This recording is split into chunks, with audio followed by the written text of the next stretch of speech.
On a nationally televised showdown with over 12 million viewers, Jasmine Crockett confronts Sean Hannity over one of America's most painful divides: public safety versus systemic injustice. As Hannity demands more prisons and police funding, Jasmine peels back the curtain, revealing a system where being poor means being punished and where freedom has a price tag of just $500.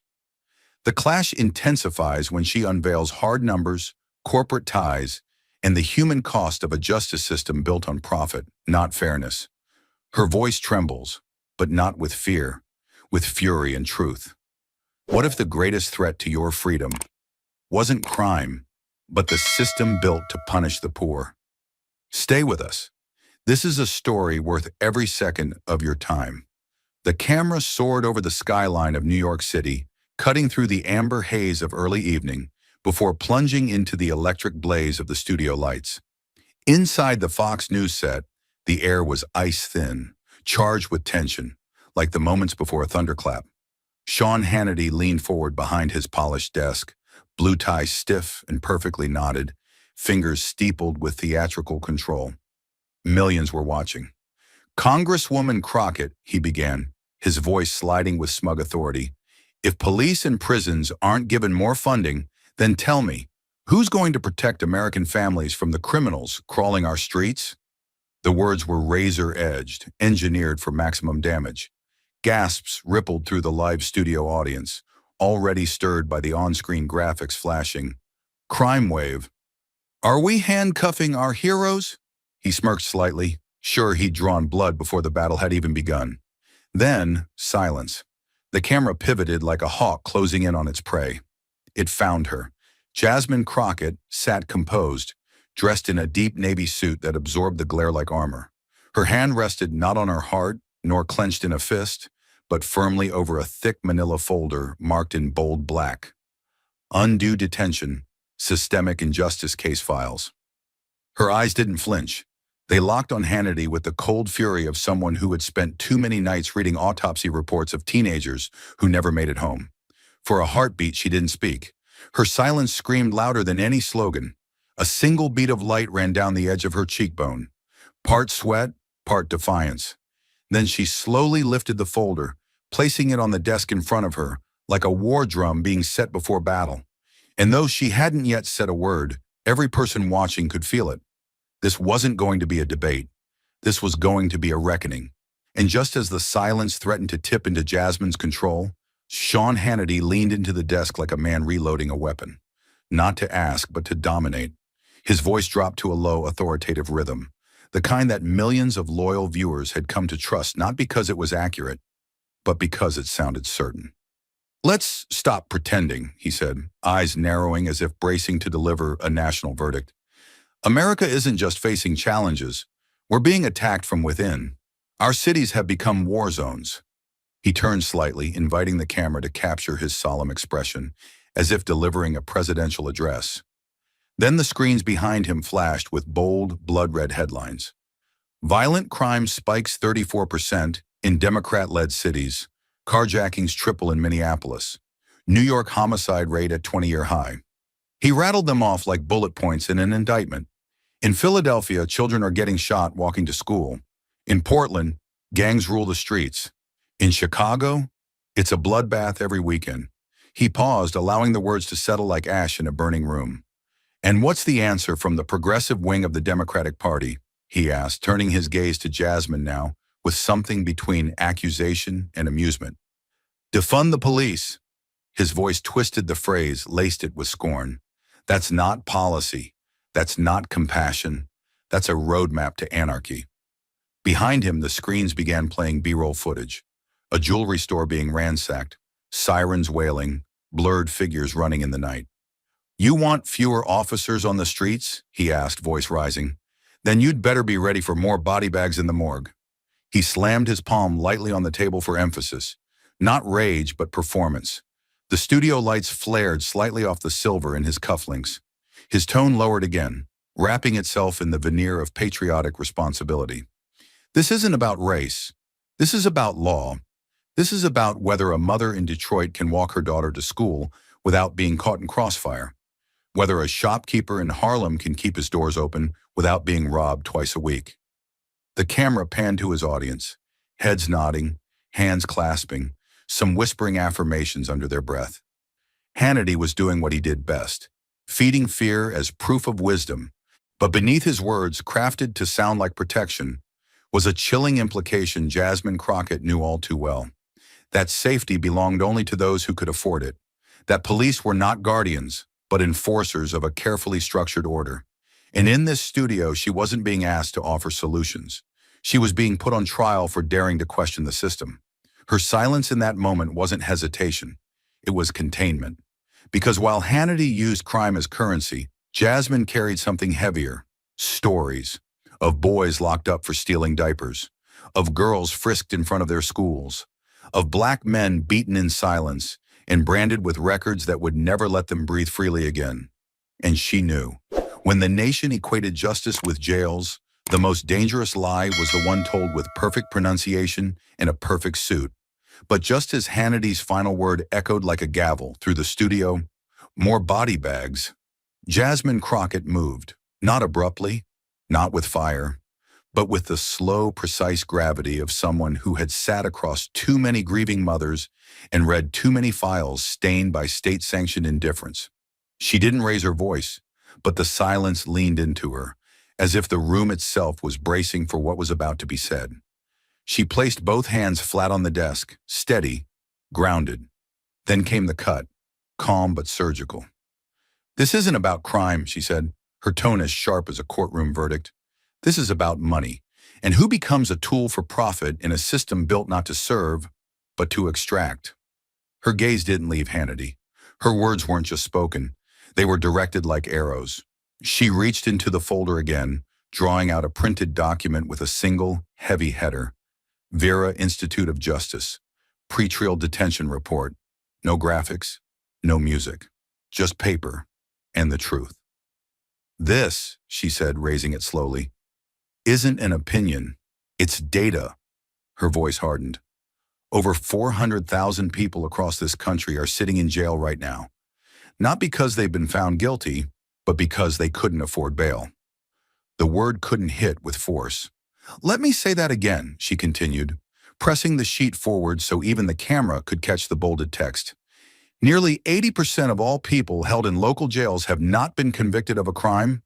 Her hand trembled just slightly, not from nerves but restraint. "They're there because they're poor, not dangerous, not violent, just poor." She let that land. The audience didn't cheer. They couldn't. It was too ugly to applaud. Jasmine took a breath, but it wasn't relief. It was reload. "So when you talk about law and order," she said slowly, "what you really mean is punishment for the poor." Her voice thickened, but never wavered. "Because here's the truth, Mr. Hannity. If someone can pay $10,000 in bail for a DUI, they're home before sunset. If someone else can't find $500 for a petty theft they didn't even plead guilty to, they rot in a cell for 6 months, or a year, or 3.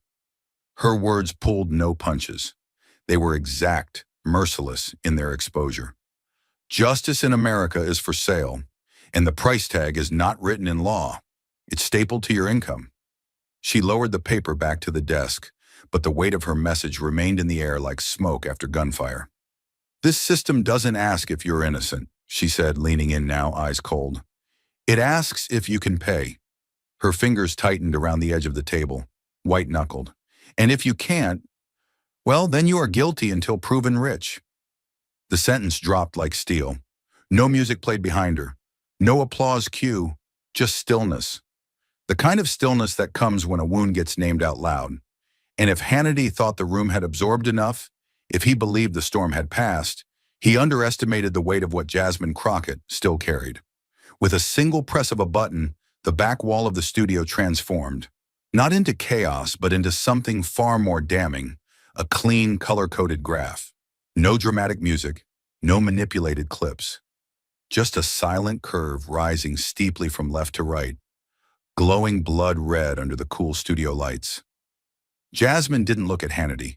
She looked directly into the camera, into the eyes of every American watching. "This," she said, her voice sharp as frostbite, is the price of mass incarceration in dollars. And it's going up, not because we're getting safer, but because somebody's getting rich. The chart behind her read Private Prison Revenue 2000 to 2020. Beneath the curve were the names of two corporate giants, Core Civic and GEO Group. Beside the line, the numbers climbed year by year until they reached a chilling final figure, over $4.1 billion. 20 years ago, this industry barely scraped together $800 million a year. She continued, pacing slowly before the image like a trial attorney dissecting motive. Today, it makes over $5 billion annually, and not by accident, not by justice, but by caging human beings. Her tone didn't rise, it sank, like stone in water. This isn't a response to crime. It's an economy of captivity, a machine that eats the poor, chews up people of color, and spits out stock returns. She clicked again. A new visual appeared, a portfolio overview from GEO's investor report, with key phrases in bold: bed occupancy targets, cost per inmate margins, forecasted expansion. The studio froze. Even the camera hesitated, as if unsure whether to keep recording something so grotesquely real. "You want to know what justice looks like in America?" Jasmine said, raising her hand toward the highlighted phrase inmate quota thresholds. "It's a spreadsheet. It's profit per prisoner. It's a system where filling jail cells is more important than emptying them." She turned slowly now, her eyes scanning the crowd. "This isn't criminal justice. It's criminal enterprise." Then finally she drove the nail into the coffin. "They call it prison for profit. But let's name it clearly. This is racial capitalism wearing a badge." She pointed at a third chart. Demographics of inmates in private facilities. Black and brown faces comprising over 67% of the population, though they represent less than 40% of the nation. "They don't arrest for justice. They arrest for inventory," she said.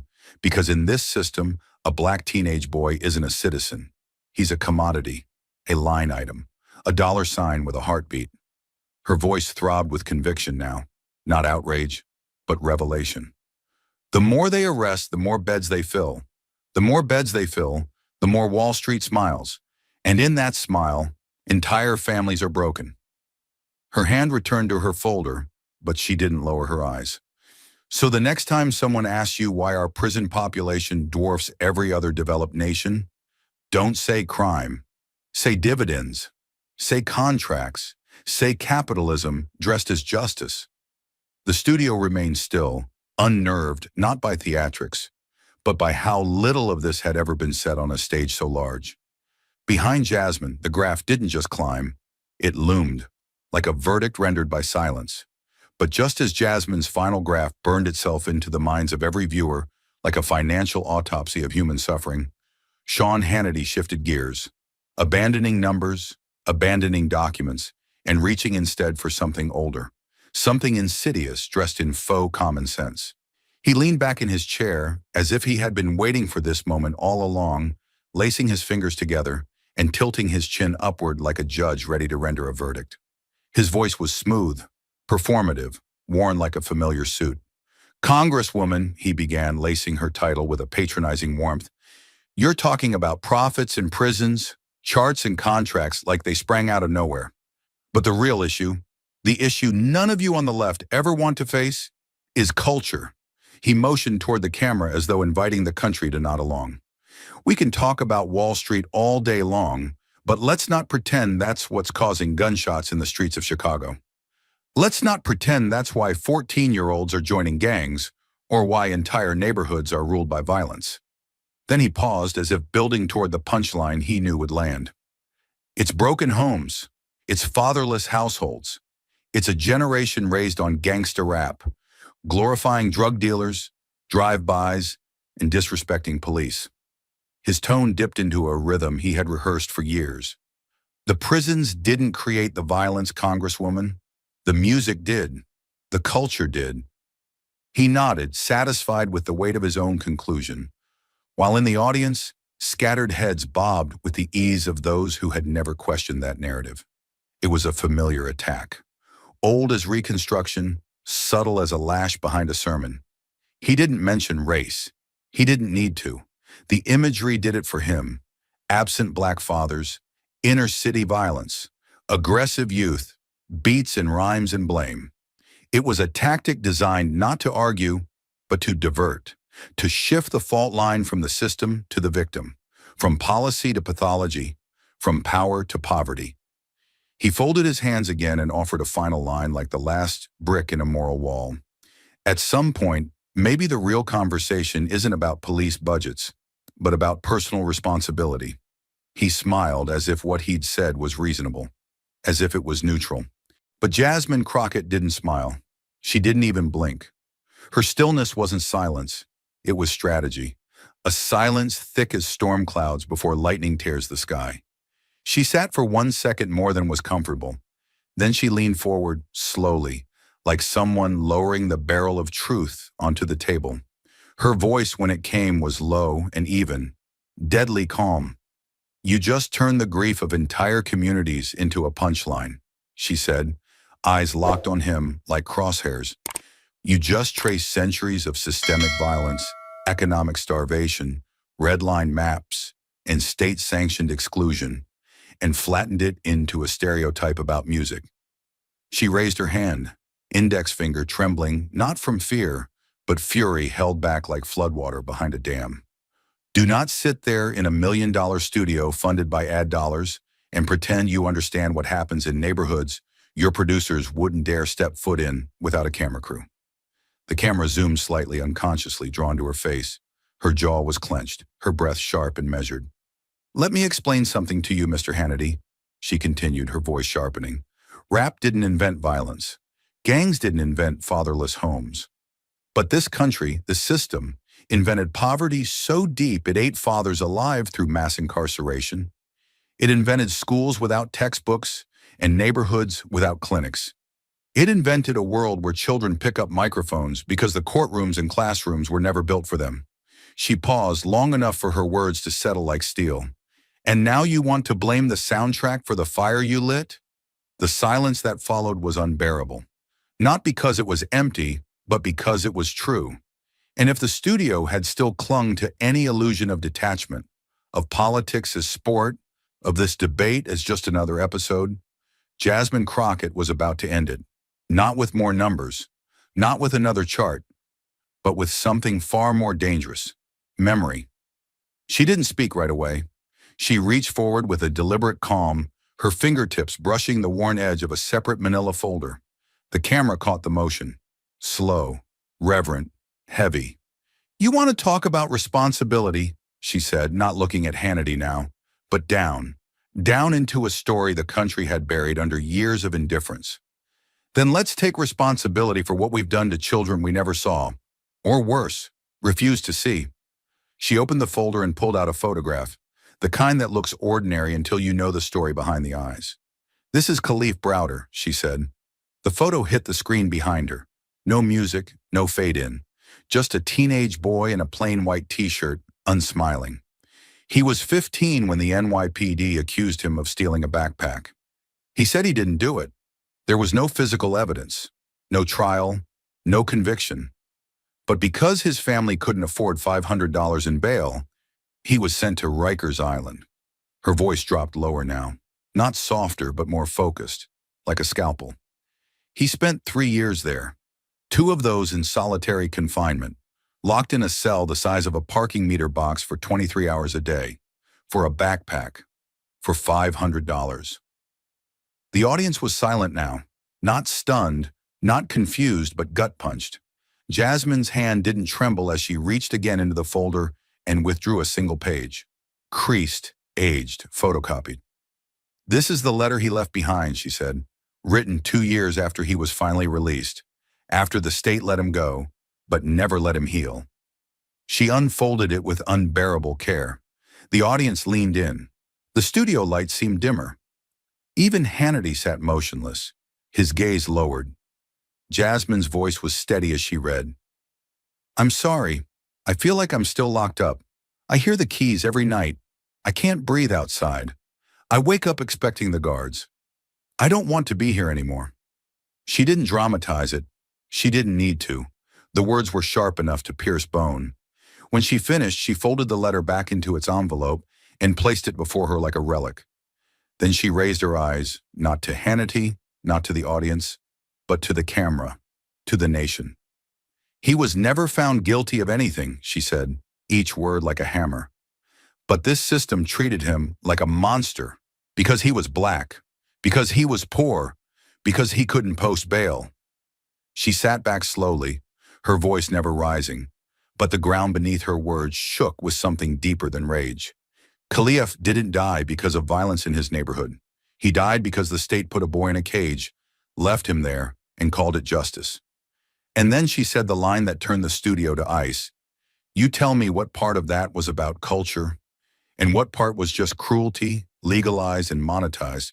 And as the weight of Khalif Browder's letter lingered in the room like a ghost no one could exorcise, Jasmine didn't blink, didn't breathe, didn't offer the comfort of a pause.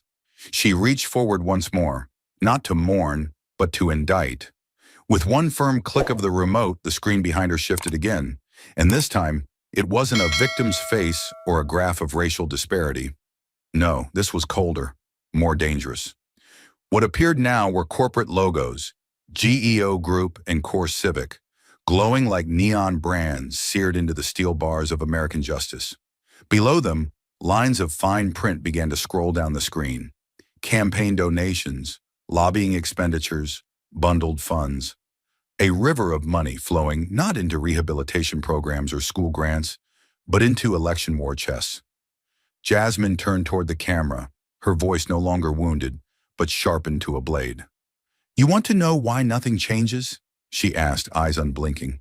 Why we keep locking up black boys for skipping school? Why minor parole violations send thousands back to prison every year? Look here. She pointed to the dollar figures lighting up the screen. $200,000 to a Senate super PAC in 2020, $340,000 in direct contributions to gubernatorial campaigns across 5 states, and millions more spent lobbying for legislation designed not to reduce crime, but to guarantee occupancy rates. The words landed like a gavel, but there was no court in sight, only a stage where power hid behind clean fonts and corporate silence. She clicked again, revealing a slide from GEO Group's own investor report. It read in bold, projected earnings tied to federal inmate populations. Underneath, another line. Occupancy thresholds must remain above 90% to maintain profitability. Jasmine's voice dropped to a whisper, but somehow it cut deeper. They don't just build cages, they plan for them, forecast them, like a crop yield. Her hand trembled slightly now, not with fear but restraint. They don't fear crime, they fear empty beds. Then she turned her gaze directly to Hannity, expression unreadable, gaze flat as stone. This isn't politics anymore, she said. This is policy engineered by profit. And behind every tough-on-crime bill, behind every media segment that calls for more arrests, more punishment, more boots on the ground, there's a check, there's a donor, there's a lobbyist handing your elected officials a script. Her voice rose only slightly, steady like a rising tide. Because politicians don't need to pass justice anymore. They just need to pass profit targets. And then came the line, soft, devastating, final. Politics doesn't put people in cages, but the money behind it does, and that money has a name. She turned her palm up, gesturing behind her to the names still on the screen, Core Civic and GEO Group, as if they were defendants in a courtroom where the jury was watching live from every screen in America. And as Jasmine's indictment of corporate influence still echoed in the silence, Sean Hannity shifted in his seat like a man retreating to his last stronghold, ideology. His voice cut through the moment, sharp, defensive, desperate to regain the narrative. You're not just criticizing flaws, he snapped, jabbing a finger toward her. You're inciting a movement that seeks to erase the institutions that keep this country from descending into chaos. The words came fast now, a torrent wrapped in righteous fury. You call it justice, but what you're really doing is undermining law enforcement, undermining the rule of law. Let's not pretend. Your side chants defund the police and paints officers as villains. You don't want reform, Congresswoman. You want collapse. You want to burn it down and start over. His tone darkened. That's not brave. That's dangerous. The accusation hung in the air like a gavel slammed in haste, loud, clean, and intended to silence. Hannity's eyes flared with the certainty of someone who believed order was synonymous with obedience. But Jasmine didn't recoil. She didn't blink or smile or fold into the defensive crouch the moment invited. Instead, she sat back for a breath, a long, deliberate breath, and then leaned forward, anchoring her hands on the table like someone preparing to deliver a closing argument, not just to a studio, but to a nation. Her voice didn't rise. It dropped, low, precise, stripped of pretense. "No," she said, "I don't want to erase the law. I want to erase the illusion that it belongs to all of us, when it only truly protects some of us." She held his gaze as her words landed, steady and deliberate. "You mistake criticism for destruction, because you've never had to survive the system you're defending. You've never been pulled over for fitting a description, or had to bury a son who couldn't afford a lawyer, or sat in a courtroom where justice is a luxury, not a right." Her tone sharpened, but her volume stayed calm, a storm gathering behind composure. "What I want is not the end of order. I want the beginning of fairness." She glanced at the camera, her next words not a soundbite but a summons. "I want a system where the color of your skin and the balance of your bank account don't decide whether you get a warning or a weapon pulled on you." Then she turned back to Hannity, eyes unflinching. "You say I want to burn it down. I say I want to build it. For the first time. For everyone." Her voice trembled, not from doubt, but from the weight of every name she carried. Names not televised, not charted, but buried. "I don't want fewer laws. I want laws that protect, not persecute, that uplift, not extract, that heal, not brand." She leaned forward now, her final sentence slow and lethal. "Because a law that cannot protect the poor, the black, the voiceless, is not law. It's theater, and the curtain's been pulled back." And as the final syllable of Jasmine's quiet rebuke echoed like a slow tremor through the room, she didn't retreat. She advanced. With one hand, she reached back into her folder, this time pulling out a stack of annotated pages clipped with red tabs, pages worn at the corners, as if they had been opened and closed in rage 100 times. "We've talked about money," she said, her voice low and resonant, "and we've talked about politics. But now let's talk about the raw machinery of injustice, the numbers that don't lie, even when people do." She held up the first page, ACLU and NAACP logos in the corner, line graphs arcing like scars across the top. Then she clicked the remote. The screen behind her lit up with a simple visual, 2 vertical bars, one pale gray, one deep red. "This," she said, pointing to the shorter gray bar, "is the black population of the United States. 13%. She paused, not to emphasize, but to let the scale of that figure settle in the minds of those who had never really seen it. Then she moved to the red bar, nearly 3 times as tall. "And that," she said, "is the percentage of the American prison population that is black. 40%.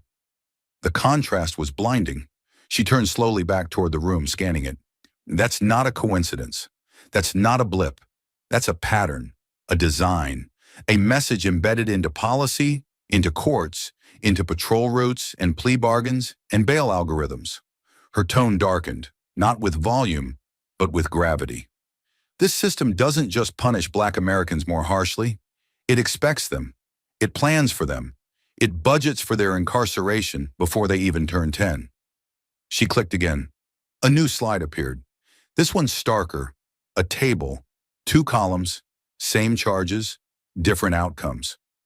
According to peer-reviewed studies from the Sentencing Project, for the same nonviolent offense, a Black defendant is 5 times more likely to receive a prison sentence than a white defendant. She didn't need to explain it further. The math was the evidence. The disparity was the crime. And in some jurisdictions, she added, judges have been shown to give longer sentences based solely on name and skin tone. That's not a flaw in the system. That is the system functioning as it was built. Her hand curled slightly over the edge of the table now, knuckles white from the pressure she refused to release. She took a breath, not to compose, but to sharpen. What we have is not a justice system.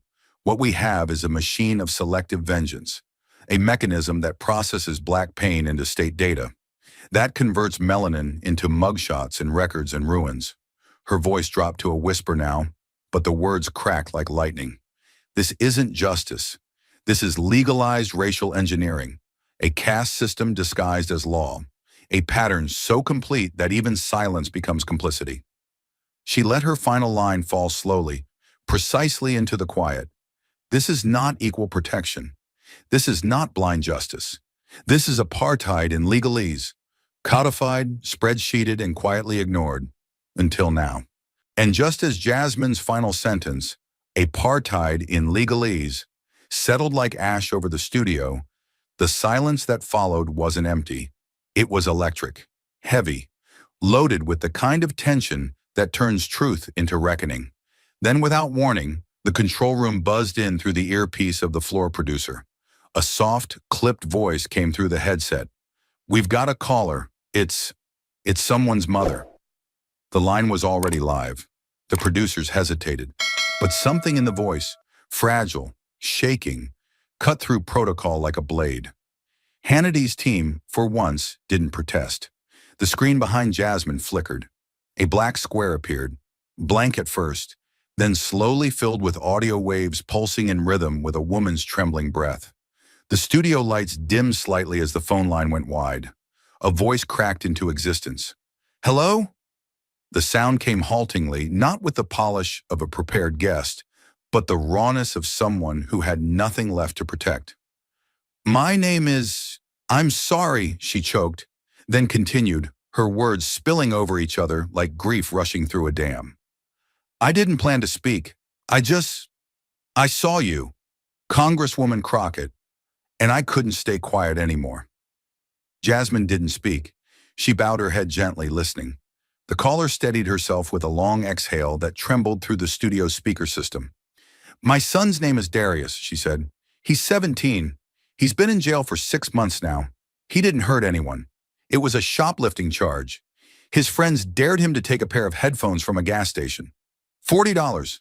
That's what it cost. But he couldn't afford bail. $900. I begged the court for a payment plan, anything. But they said no." A hush fell across the studio like the final breath before a plunge. Even Hannity, who moments earlier had thundered about law and order, sat utterly still. His fingers no longer tapped. His eyes didn't wander. He stared down at the table as the voice continued, fragile, but gaining momentum, like a wound being opened on purpose. "He missed his graduation," she said. "He missed Thanksgiving. He missed his little sister's birthday. Every time I visit, he just sits there, shoulders hunched, like he's already disappeared inside himself." Her voice cracked again, this time harder, deeper. "I raised him to believe this country would protect him if he followed the rules. But they never taught me what to say when the rules were sold to someone else." The control room was silent. Not a single crew member moved. The live audience had stopped reacting entirely, frozen between shame and revelation. "I'm a nurse," the woman said. "I work nights. I've never broken the law in my life. But now I have to look my son in the eyes through a glass wall and explain why freedom in this country costs more than we have." Jasmine stood motionless, her hands folded at her waist, her breath shallow. She didn't interrupt. She didn't rescue. She witnessed. And that, more than anything, was what the woman on the other end needed. "Do you know what he said to me last week?" the caller whispered. "He said, 'Mama, I didn't steal the headphones, but I think I'd rather admit it than stay here any longer.'" Gasps rippled through the air, but they were soft, reverent, not the usual outrage of partisan theater. "They broke him," she said, "not with fists, with waiting, with silence, with time," her voice faltered. "I just want him home. I just want him to know he's still worth something, that he's not just a case number or a bed quota or a line on a chart." She paused, then, with every ounce of breath she had left, "Please don't let them tell this story like it's just statistics. It's my baby. It's my child." The line went quiet. A static hum filled the void. She didn't hang up. She didn't need to. Her words had already stayed. Jasmine raised her head slowly. Her eyes shimmered, but she didn't wipe them. She didn't speak yet. The room was frozen in something far more powerful than debate, grief. And in that stillness, Sean Hannity, so often quick with a retort, a counterattack, a change of subject, remained completely, utterly silent. No cards shuffled, no cross-talk whispered through his earpiece. He stared forward like a man watching the floor dissolve beneath him. The story had landed not as commentary, but as a mirror, reflecting a truth so raw, so intimate, that even denial had no place to hide.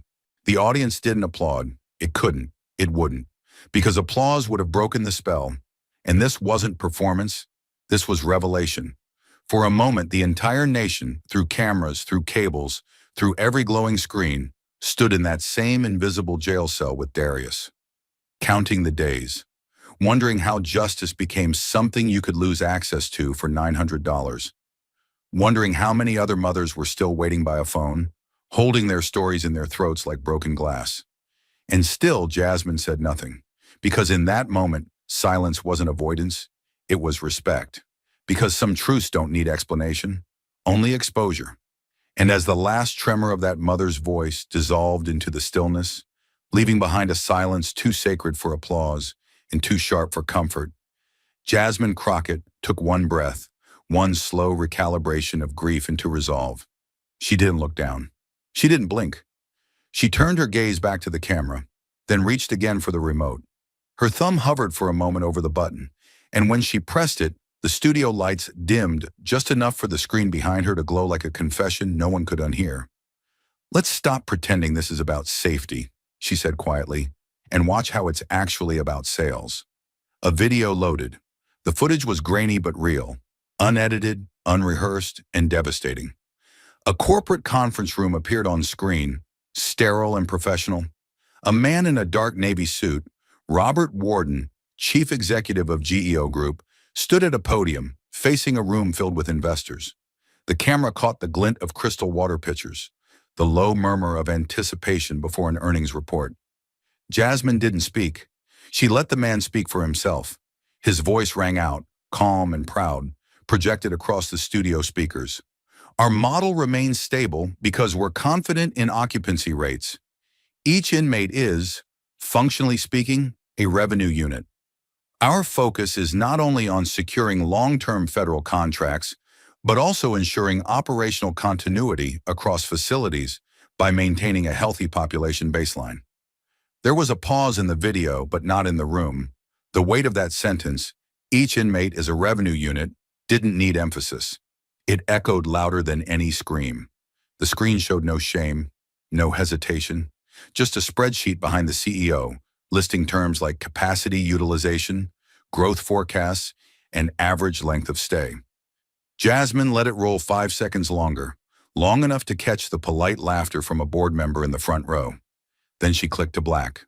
For a moment, there was nothing, just air, just the uncomfortable rustling of a few studio chairs. Then Jasmine turned, not dramatically, not with flair, but with precision.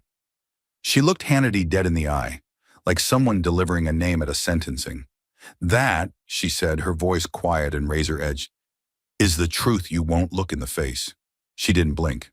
"Not on your show, not in your monologues, not when you wave the flag and pretend this is about protecting America." Her hand hovered just over the stack of files on the table. "You rail against crime, but stay silent when profit requires incarceration. You say you love justice, but look the other way when freedom is priced like a commodity."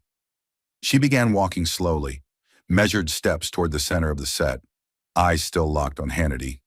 "That man in the video, he doesn't fear crime. He needs it. He counts on it. He budgets for it." She clicked the remote again, showing a still from the GEO investor deck, a bullet point reading, "Risk, decrease in conviction rates." Her voice didn't rise, but the weight behind it deepened like a tectonic shift. "You understand what that means?" she asked, turning toward the audience now. "To these corporations, fewer arrests aren't signs of peace. They're signs of loss." She let that settle. In a just world, justice is measured by how few people we cage. But in their world, justice means maximizing retention. Then she stepped back, slowly returning to her place behind the desk, her hand never leaving the remote. The studio was still gripped in tension, breathless, not from drama, but from exposure. "You called me dangerous," she said, her voice like cooled iron. "You said I want to burn things down." She pointed again to the screen. "But tell me, Mr. Hannity, what's more dangerous than a business model that needs people behind bars to stay afloat? What's more criminal than lobbying Congress for harsher sentencing laws so stockholders don't lose confidence?" Her jaw clenched, but her voice remained steady. "This isn't justice. This is human trafficking in a tailored suit." Hannity said nothing. His eyes flicked once to the camera feed monitor, then back to Jasmine. But there was nowhere to run in that moment. The air had thickened into something immovable, and Jasmine knew it. She leaned forward now, elbows on the table, voice lowering into a quiet that demanded listening. "I'm not here to dismantle order," she said. "I'm here to dismantle the lie that order ever existed in the first place, for people who look like me." She reached once more for the remote and set it down with finality. Because if one man's incarceration funds another man's yacht, then what we have isn't a system. It's a marketplace, and lives like Darius's, like Khalif's, are just product codes. She didn't say another word. She didn't need to. The screen behind her remained dark, but somehow it still spoke louder than Hannity ever could. And after the video faded to black, after Jasmine's words carved corporate cruelty into the bones of the broadcast, she didn't need to yell, didn't need to gloat. She simply lowered her hand, reached for the thick folder that had carried the weight of every statistic, every obituary, every plea for dignity. Slowly, deliberately, she closed it. The sound of the cover snapping shut was soft, barely audible, but somehow thundered in the room like a final judgment. She didn't speak right away. She looked down at the folder for a moment longer, as if acknowledging every name it held, every story that hadn't made the news. When she finally raised her head, her voice had dropped, not with weakness, but with intent, a stillness that demanded reverence. And then it came, low, level, devastating. "If a teenager can be caged just because he doesn't have $500, then tell me, what part of that justice system is worth being proud of?" The words didn't echo. They didn't need to. They hung, like the final line of a eulogy, like smoke after a silent explosion. The camera instinctively tightened its frame, drawing closer to Hannity's face. He wasn't blinking. His jaw clenched slightly, barely perceptible. His hands, once so animated with righteous indignation, now sat still, folded, uncertain, no longer performing. For the first time in the segment, there was no counter, no deflection, no talking point plucked from a stack of cue cards off camera. Just silence, a silence thick enough to feel, the kind that follows something irreversibly true. The live audience didn't make a sound. The floor director didn't give any cue. The teleprompter didn't scroll. Time itself seemed to pause, unsure if it should proceed as scheduled or surrender to what had just been laid bare. The screen behind them was blank now, but it may as well have read, "Convicted by truth." Jasmine didn't move. She didn't fill the air with follow-ups or pivot to statistics. She let the question sit like a stone in the center of the room, a $500 stone, a price tag on freedom, a number so absurd in its cruelty that it hollowed out everything Hannity had tried to defend for the last 40 minutes. She leaned slightly back in her chair, not in retreat, but in still, righteous defiance. Her hands folded atop the folder, her breathing slow, deliberate. She wasn't waiting for a response. She knew there wasn't one. There couldn't be. Not one that wouldn't sound like noise against what had just been made visible. Hannity shifted once in his seat, brief, reflexive. A man realizing he was no longer on a fence, no longer controlling the camera or the cadence or the crowd. For years, he had orchestrated this stage, reduced arguments into neat binaries. Strong versus weak, tough versus soft, law versus chaos. But now in this moment, the binary shattered. Because what Jasmine had done wasn't offer a counter-narrative. She had exposed the foundation, and exposed that it was rotting. She tilted her head just slightly toward the audience. Not performative, but intimate. Like someone telling the truth not for applause, but because the silence had gone on too long. "Justice," she said softly, should not be a luxury. She glanced at the cameras, at the nation. It should not be a privilege of the wealthy or a currency for shareholders. It should not bend around skin tone or zip code, and it damn sure shouldn't be a death sentence for being born poor. The words weren't shouted, but they struck like a slow drumbeat inside the chest of every viewer, on phones, on TVs, on laptops flickering in living rooms across America. Still, Hannity said nothing. His mouth parted just slightly, as if the shape of a sentence was trying to form, but nothing came. The camera lingered on him, and for once it didn't feel like spectacle. It felt like accountability. The audience watched, not for drama, but for proof that he had heard her, that the machine could pause, that even the most polished performers had to sit in a truth they couldn't spin. But all they got was silence. He looked away, not far, just enough to signal discomfort.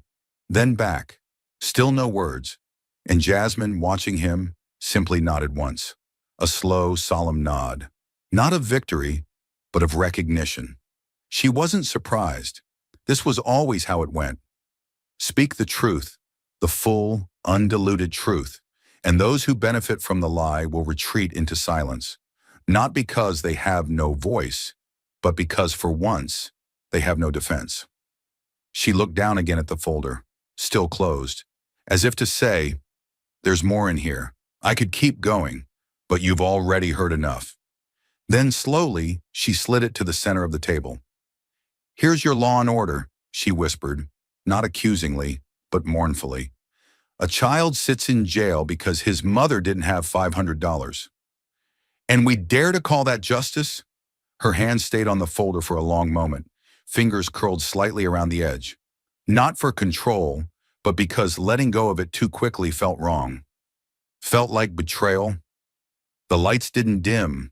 The show didn't cut to commercial. The audience didn't applaud. And Hannity still said nothing. Because in that moment, the set had stopped being a studio. It had become a courtroom. Not the kind with gavels and robes, but the kind where a nation, watching silently from couches and cubicles and corner stores, had just seen the defendant lose control of his own argument. And the verdict? It was already written. In ink. In silence. In the empty space where a rebuttal should have been, but never came. And as the cameras faded to black and the studio fell into stillness, the impact of what had just unfolded did not stay confined to the soundstage. It moved swiftly, violently, like a rupture in the surface of a country long conditioned to ignore what lay beneath. In living rooms, break rooms, subway cars, courthouse steps, people weren't just watching a clip. They were reliving something. Something buried. Something personal. Something systemically denied. The recording of Jasmine Crockett's confrontation didn't go viral because it was dramatic. It went viral because it was undeniable. Within an hour of the broadcast, the moment where Jasmine looked straight into the camera and asked, if a teenager can be caged just because he doesn't have $500, then what part of that justice system is worth being proud of? That moment was everywhere. It was clipped, looped, translated, and sent across the country like a live wire. Teachers showed it in classrooms. Youth organizers blasted it on megaphones outside city halls. In barbershops, you could hear men grow silent mid-conversation, staring at the screen as that one sentence played again. Not all of them had words, but all of them understood, because they'd seen that boy before. In a cousin, a neighbor, a brother, the kid down the street who disappeared and never came back the same. News anchors scrambled to catch up, but this time, the headlines didn't shape the story. The people did. And the story wasn't just about a failed bail system. It was about what it meant to live in a country where freedom has a price tag and where the inability to pay meant forfeiting your humanity. Local news stations began reporting fresh cases, children locked up for months without trial over bus fare thefts, misplaced wallets, petty shoplifting. The lines between policy and punishment, law and cruelty, blurred in public consciousness like never before. America briefly saw the bars not just around cells, but around neighborhoods, classrooms, futures. But it was one tweet, just one, that turned the echo into a drumbeat. Late that night, as her team monitored the staggering reaction, Jasmine herself sat alone in her office. The overhead light was off, the room lit only by the glow of her screen and the photo of Kalief Browder beside it, framed, unassuming, but present. Her phone buzzed nonstop. Media inquiries, speaking invitations, private texts from members of Congress who'd once ignored her floor speeches, now typing out variations of, "You were right."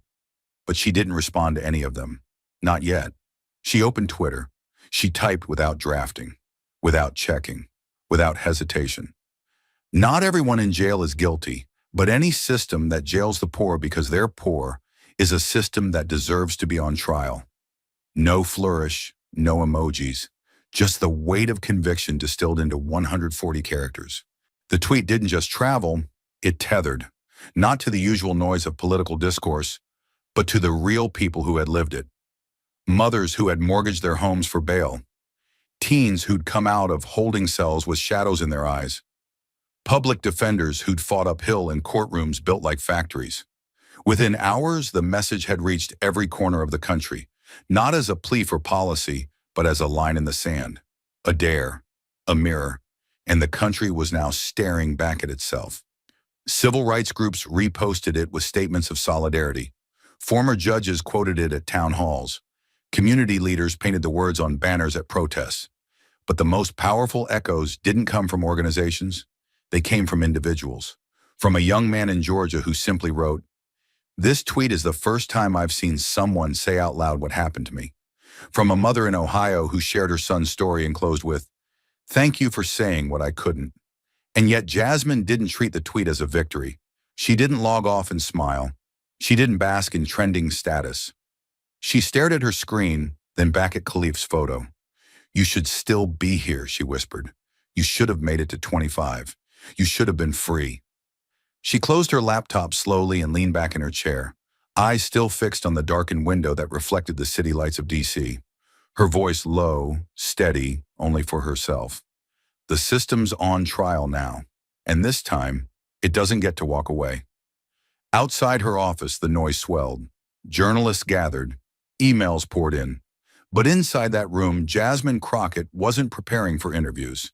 She was preparing for something deeper, for the reckoning she had just triggered. A reckoning not born in protest chants or party platforms, but in the haunting simplicity of one brutal question. What kind of justice charges children for their innocence? And in one uncompromising truth, if that is the law, then the law itself is guilty. And as the digital noise thundered beyond the walls of her quiet office, retweets, headlines, angry rebuttals, tearful affirmations, Jasmine remained still. The tweet had landed. The country had reacted. But for her, the work was not in the virality. It was in the aftermath, in the reckoning that would follow or fail to, in the hearts that would either change or retreat to comfort. She closed her eyes briefly, letting the weight settle, not just of Kalief's story, but of the thousands like his. The names that wouldn't go viral, the pain that wouldn't be televised. Because behind every statistic she'd read on air, every graph, every policy critique, was a human being who once believed the law would protect them, and learned too late that it was built to profit instead. That was the lesson the cameras never lingered on. Not the spectacle, the soul of the thing. The terrifying truth that injustice isn't always loud. It's efficient. It has paperwork. It has signatures. It has bipartisan support and legal precedent. It wears suits, not hoods. And it doesn't need to shout to break a life. It just needs to ignore it. That's how Kalief Browder was lost. Not because no one knew, but because no one stopped it. Because the gears kept turning and the courtroom didn't pause and the guards didn't ask questions. Because when a system forgets that the people it cages are human, it becomes something else entirely. A business model with a body count. Jasmine had known this, but now America had seen it, and she needed them to remember what it meant. Not just in legislation, but in conscience. In what kind of country they claimed to be. Because the real fight wasn't over bail reform or prison contracts, not entirely. The real fight was moral. It was about what we believe people deserve. Whether freedom is a right or a reward, whether a child with no money is worth less than a child with a lawyer, whether justice is blind or just expensive. The humanity at the core of Jasmine's crusade wasn't rooted in slogans or party lines. It was in the aching universality of the question. What if it were your child? What if it were your brother, your daughter, your name etched onto that intake form in the middle of the night, waiting for a court date that never came? What would you be worth in a world that measures dignity by income? The truth is, the system wasn't broken. It was built with precision. And the most dangerous part wasn't how violently it punished, but how quietly it justified. So the lesson, the human lesson, was this. Justice without compassion is just arithmetic. Law without empathy is just architecture. And safety that only exists for the privileged isn't safety at all. It's control dressed in clean language. That night, Jasmine scribbled in a notebook beside her desk. Not a speech, not a press release, just a sentence she didn't want to forget. She wrote, "We are not fighting to reform cruelty. We are fighting to replace it with something human." And that, in the end, was the point. That a mother's tears should mean more than a lobbyist's check. That a child's silence in a jail cell should echo louder than a corporate quarterly report. That the worth of a human being should not fluctuate with their bank balance. Because if the law does not recognize the poor as fully human, then the law is not worthy of the society it claims to serve. And if we don't fix that, not just in legislation, but in how we see each other, then we will continue bearing children like Khalif, not because we failed to act, but because we refused to feel. And what Jasmine offered that night, more than any data or quote or devastating line, was this: a reminder that compassion isn't weakness, it's power, that the only justice worth defending is the kind that knows every defendant has a heartbeat, and that sometimes the most radical thing you can do is look at someone our system has discarded and say, "You still matter." Not because it polls well, not because it wins elections, but because it is true. And as the last syllable of Jasmine's midnight tweet echoed through a nation split between conscience and inconvenience, she knew it had touched something raw. But knowledge wasn't enough. Mourning wasn't enough. Even outrage, if not harnessed, was nothing but fire without direction. What had happened in that studio wasn't a performance. It was a summons. And Jasmine wasn't going to let it fade into another viral moment that lived and died inside a headline. If people could feel the injustice that intimately, if they could weep for Khalif, gasp at the $500 bail, rage over the CEO's voice calling human lives revenue units, then they were ready to be called.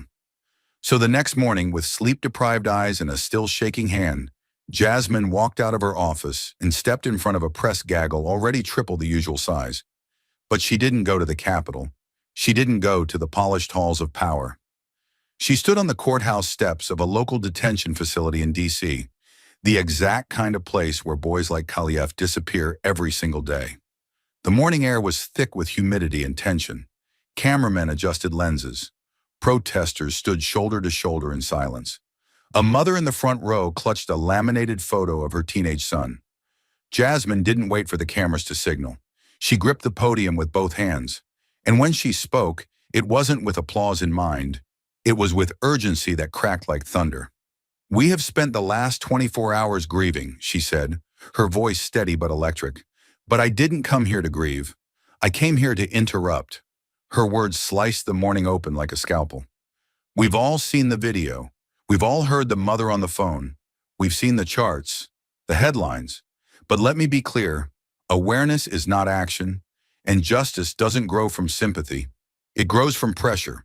She held up a document, her draft bill to abolish cash bail nationwide. The crowd shifted forward as if gravity itself had changed. "I am calling for the end of wealth-based detention in America," she continued, her voice rising now. "Not tomorrow, not when it's politically convenient. Now." She slapped the paper on the podium. "Because every day we wait, another child is caged not because of guilt, but because their parents couldn't wire transfer dignity in time." She stared into the nearest camera lens, piercing every home watching. "And if that sentence doesn't light a fire under you, then maybe you've never had to choose between rent and a court fee. The reporters jotted notes, but Jasmine wasn't talking to them. She was talking to the ones watching from laundromats, from prison waiting rooms, from classrooms where the textbooks were older than the students. We're told that the law is neutral, that it applies equally. But tell me, where's the equality in a child being held for 300 days while a hedge fund heir walks free the same afternoon? She paused, letting the quiet swell with rage. This isn't justice, this is arithmetic. It's a calculator disguised as a gavel. She looked down at the front row. The mother with the laminated photo met her gaze. Jasmine's voice softened, but the power in it sharpened. To every parent who's been told their child will sit a few nights unless they can find the money, I see you. To every public defender with 80 open cases and a broken copier, I see you. To every kid who pled guilty to something they didn't do just to go home, I see you. She took a breath, not out of fatigue, but to keep herself from cracking. And I will not stop until this system either changes or collapses under the weight of its own cruelty. Then came the call. Not soft, not poetic, but sharp. Director, operational. I'm calling on every state legislator with a conscience to introduce mirror legislation within the next 60 days. No more hiding behind federal gridlock. The time to act is not after the next child dies in a jail cell. The time is now, the crowd murmured. I'm calling on civil rights organizations to shift from awareness campaigns to legal war. I'm calling on district attorneys to audit their pretrial population and release anyone being held solely for lack of funds. And I'm calling on you, the people, not just to post, but to pressure. Your mayor, your judge, your sheriff, name them, tag them, call them out. Her eyes gleam now, not with tears, but with a clarity that only comes when pain becomes purpose. I'm asking students to organize. I'm asking faith leaders to preach. I'm asking artists to make this impossible to forget. And I'm telling billionaires, if you're not funding the solution, then you're complicit in the problem. She held up a second sheet of paper, Khalif's story, not a summary, the original intake report, mugshot, age, bond amount. This, she said, is not a historical artifact. It's a blueprint. There are thousands more just like it. And this time, we don't bury the blueprint. We burn it. And then she looked directly at the mother in the front row, the one still clutching the photo like a rosary. Jasmine stepped down from the podium. She walked to her. She took her hand, held it, and then turned back to the crowd, holding it high, not like a trophy, but like a vow. We fight, she said, because she shouldn't be standing here with a photograph. She should be standing here with her son. The crowd roared, not with celebration, but with resolve. Phones didn't just record, they broadcast. Her speech went live in real time to millions. And in classrooms and break rooms and prison visitor lines, people didn't just watch, they stood. Not because Jasmine had given them permission, but because she had given them language. She had turned mourning into marching orders.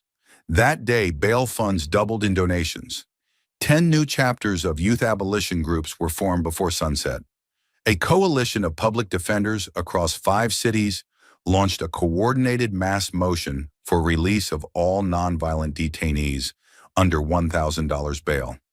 And for the first time, corporate donors began pulling out of GEO Group and Core Civic, citing, in their own words, irreparable reputational risk. One CEO tweeted, "If Jasmine Crockett is coming, we're not standing in the way." By midnight, police union reps were on TV. Governors issued panic statements. Senate leadership called her office. But Jasmine didn't flinch.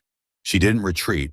She just walked back into her office, kicked off her heels, and whispered to herself the same line she'd written in that notebook the night before. "We are not here to fix cruelty. We are here to end it." And this time, it wasn't just a promise. It was a marching order, a reckoning, a revolution, demanded, organized, and owned by the very people the system had spent decades trying to silence. The system had spoken. Now the people were speaking back. Thank you for watching until this moment and for standing with us on this journey for justice. Your support means everything. Like, subscribe, and turn on notifications so you never miss what's next. And we'd love to hear your thoughts. Leave a comment below and let us know what moved you most in this story. Together, our voices make a difference.